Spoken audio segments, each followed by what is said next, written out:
Deutsch lernen durch Hören. Mia ist Kellnerin. Mia arbeitet seit einigen Monaten in einem Restaurant in ihrer Nähe als Kellnerin.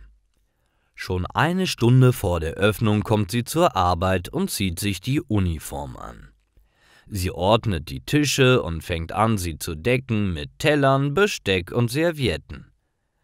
Dann bereitet sie die Reservierungen vor und macht etwas sauber. Um 11:30 Uhr wird das Restaurant geöffnet und die ersten Gäste kommen. Mia begrüßt sie und fragt, ob sie eine Reservierung haben, wie viele Personen sie sind und wo sie gerne sitzen wollen. Dann begleitet sie die Familie zu einem passenden Tisch und gibt ihnen die Speisekarte. Während sie ihnen Zeit gibt, sich zu überlegen, was sie essen und trinken wollen, bringt sie bereits die nächsten Personen zu ihrem reservierten Tisch.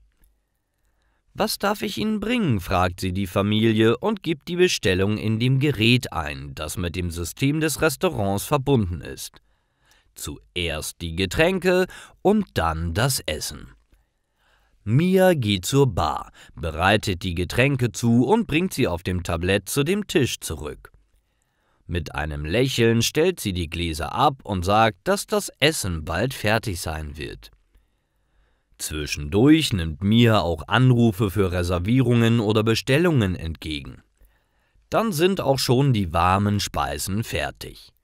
Sie trägt 3 Teller auf ihren Armen. Anfangs war es sehr schwierig für sie, da sie keine Ausbildung in der Gastronomie hat, doch mit etwas Übung ist es gar nicht mehr so schwer.